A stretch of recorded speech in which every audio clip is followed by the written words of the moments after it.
Hello. Do you remember how Moses saw the burning bush in the desert? The voice from the bush spoke to him and told him that it was safe to return to Egypt because the Pharaoh had died. Yes, Ramesses was dead at last, after a reign of nearly 67 years. And this is where the dead body was brought, to this rocky, stony valley. Nothing grows here. It's barren and lifeless, and there's not a single blade of grass to be seen. It's called the Valley of the Kings, and that's because many of the kings of old Egypt are buried here. Can you see those openings in the rock faces?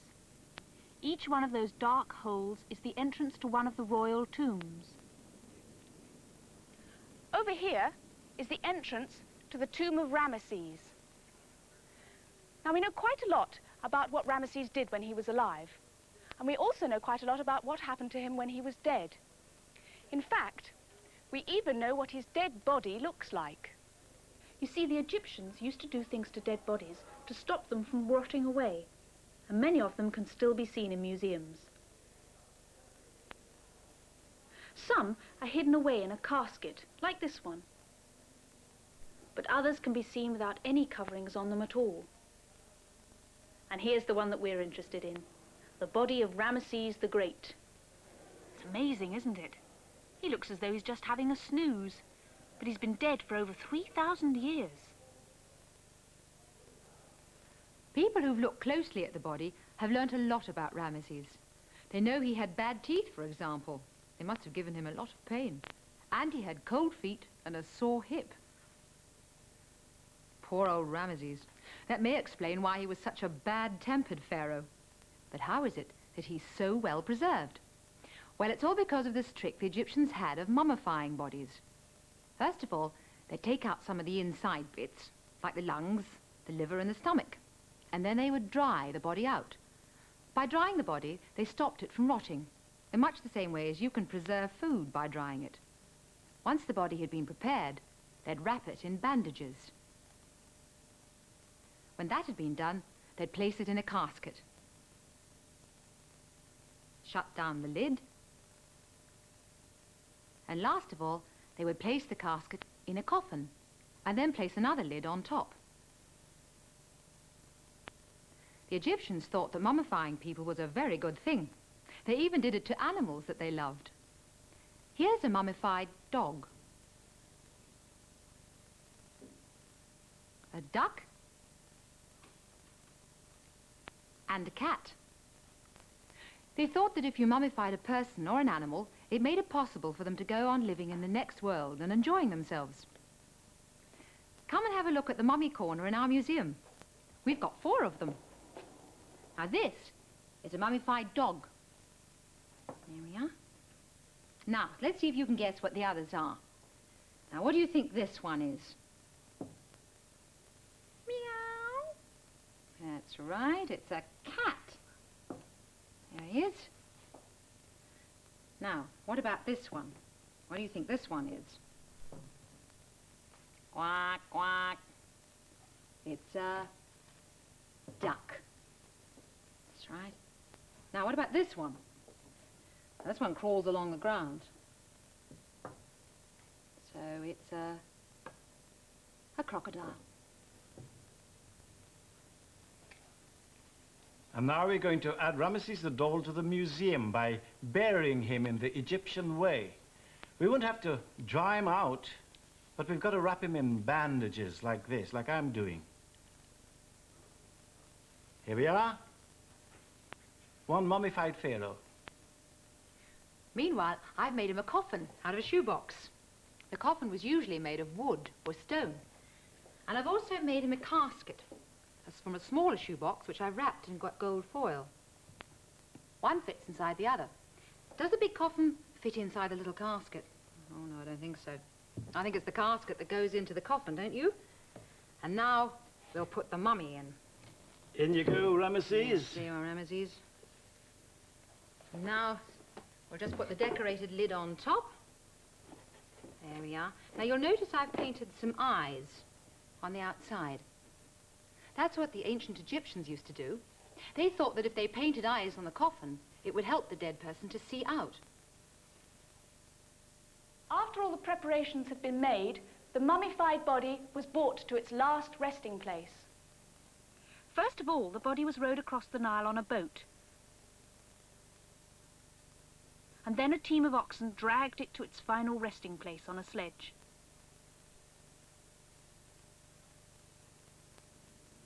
Now, unfortunately, Ramses' tomb is no longer safe and we can't go inside it. But I can show you another tomb, the tomb of Nefertari, wife of Ramses. Here we are, and in we go.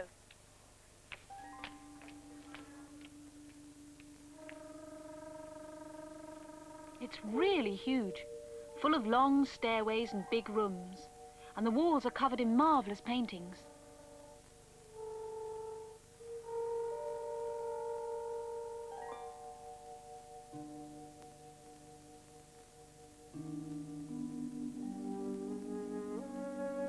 Look how fresh the colours are.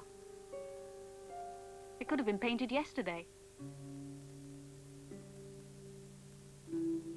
The figures look strange, don't they? The eyes and chest face to the front, but the rest of the bodies are all sideways on.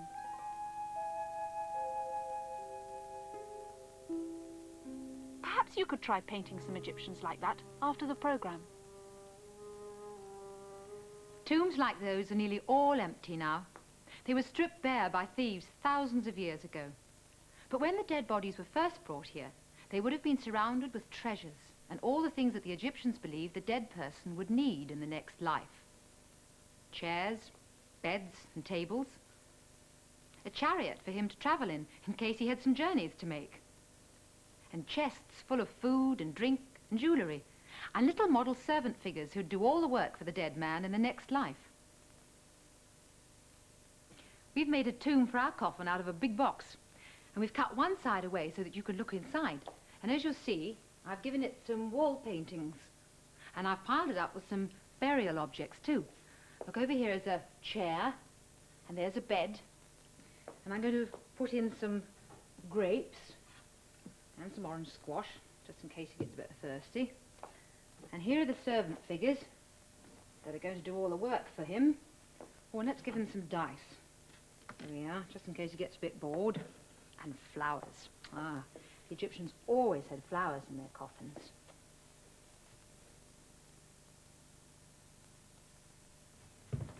So now that we have buried Ramses the Pharaoh and Ramses the doll, let's get back to the story, shall we? Do you remember? The voice in the burning bush had spoken to Moses and told him to lead the Israelites out of Egypt. So Moses had returned to his people, and he had told them what God had said to him. And the Israelites believed him. Then Moses went to Pharaoh and said to him, I am sent to you by the God of my people. God says that you must free the Israelites and let them leave this country. But Pharaoh paid no attention, and far from letting them go, he made the Israelites work harder than ever. Make them sweat, he said to his soldiers, and don't bother to give them any straw for their bricks.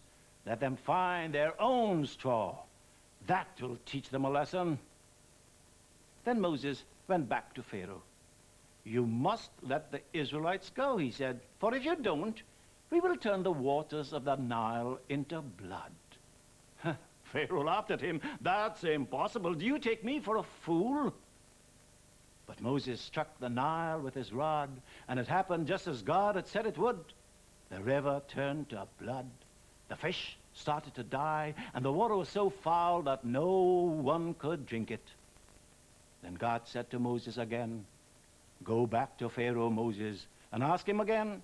Tell him that this time, if he says no, I will send a plague of frogs. So Moses did as he was told, and when Pharaoh once again refused to let them go, frogs started to pop up throughout the land. They were everywhere. Frogs in the streets, frogs in the houses, frogs in the royal palace, frogs in the royal bed. They were everywhere. Pharaoh was appalled. He said to Moses, You must get rid of them. Tell your God to send them away, and I will let your people go. So Moses prayed to God to get rid of the frogs. And sure enough, the frogs disappeared. But the Pharaoh's word was not to be trusted. When he saw that the frogs had all gone, he changed his mind and still refused to let the children of Israel go. Next, God sent a plague of lice, and after that there was a plague of flies. The flies carried disease so that all the cattle began to die, and the Egyptians were struck down with painful boils. But still Pharaoh would not let the people go. So Moses raised his arms to heaven, and the Lord sent thunder and lightning and hail.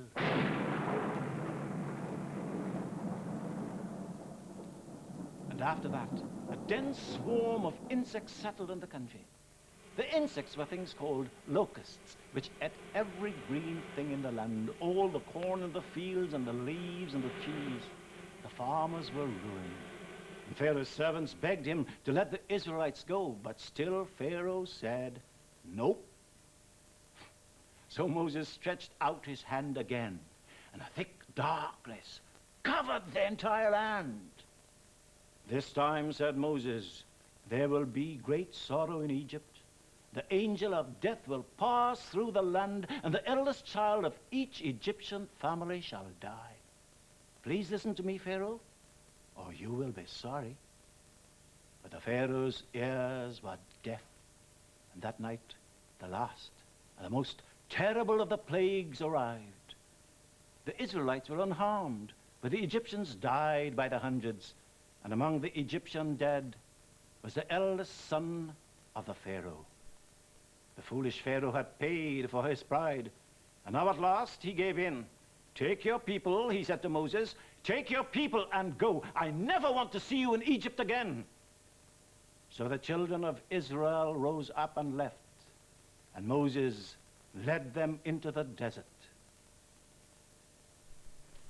Poor old Pharaoh. Still, he really only had himself to blame. He shouldn't have been so stubborn. Now, come and have a look at my wall painting. It's a painting of the 10 plagues. Now, you could do a frieze like this. Do 1 plague each, and then join all the pictures up in a row. Now, look, here I've got the locusts. There they are. And here's a thunderstorm. Look at that lightning. And here's an Egyptian covered in boils, poor thing. And look, there's the flies, and the dead cattle, and the frogs, and blood in the river. That's where the picture begins. And that's where our song begins as well. There was blood in the river and frogs in the bed, lice in the clothes and lice on the heads, and Moses said, "Let my people go."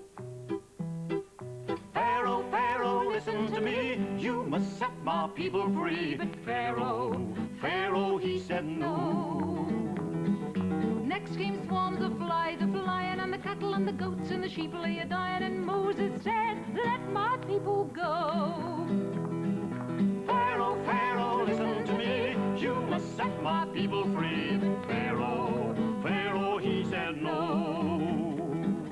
Next came boils, next came pain, next came lightning, hail and rain, and Moses said, "Let my people go." And then the locusts stripped the farmers bare. It was darkest night everywhere, and Moses said, "Let my people go." "Pharaoh, Pharaoh, listen to me, you must set my people free." But Pharaoh still said no. Then the angel of death reached out his hand and touched the Egyptian firstborn, and Moses said, "Let my people go." And when he saw his son lie dead, the Pharaoh